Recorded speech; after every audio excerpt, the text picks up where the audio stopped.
ABC 17's Jillian Fertig talked with two brides who say they paid for party buses for their wedding day only to have a no-show on their big day. She has their story and what the company's owner is saying tonight in a special report. Jillian.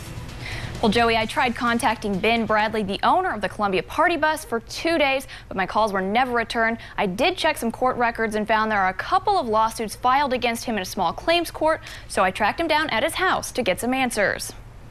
Katie Bowler and Patty Ludy are two friends who began planning their weddings earlier this year. They were both set to marry on the same day, October 11th. Both brides wanted to rent party buses for their big day, so they turned to Columbia Party Bus. Bowler says she booked with the company in July. I asked about different options for different party buses. Well, they got closer. I sent an email to Columbia Party Bus to try to confirm that they were still planning to come, and I never heard anything.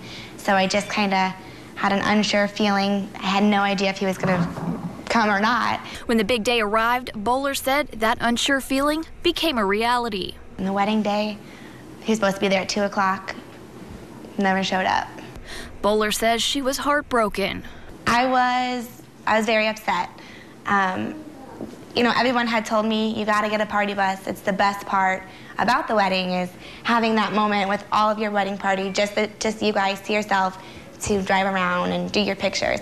So that was, I mean, that's what I was looking forward to. And when he didn't show up, I felt bad for the wedding party. We were kind of like stranded, not knowing what we were going to do because I had a big wedding party. And I just cried. After her wedding day, Bowler says she called and emailed the company and its owner numerous times to try to get an explanation and a refund, but had no luck. I just want even an apology, even a, you know, this is what's going on. I'm sorry for your inconvenience. I'm sorry for your day, the biggest day of your life, and not being there, not coming through. And her friend Patty Ludy has a very similar story, as she also hired Columbia Party Bus. We booked it and we paid our full amount, which was $450, and he took the payment out of the bank that very next day. He never showed up. We tried to call the number that he gave us, never returned our phone call.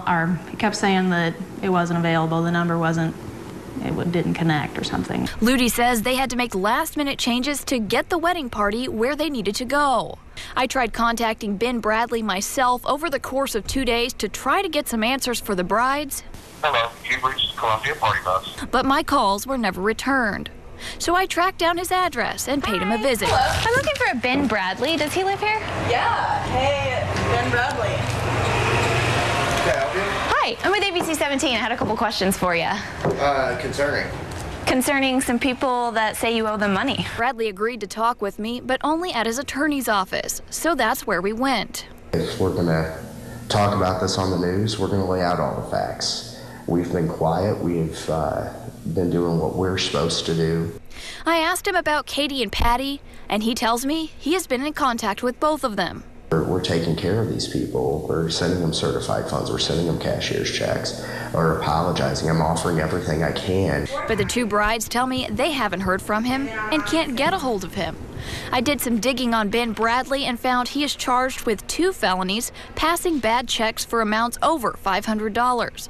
He was in court Wednesday morning for a hearing on one of those charges. But he tells me the charges were brought on him because of a business relationship gone sour and that he is innocent.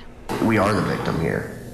It's not us. A lot of stuff being said about us that is just not fact. He also says his employees are to blame for the buses never showing up and the customers not receiving refunds. We never had these problems when I was just running the party bus on my own. We didn't have a history of this. I asked Bradley if the company was still up and running and where the buses are right now. We had the buses burnt down, and that we're remedying right now. The buses are being fixed. Maybe not.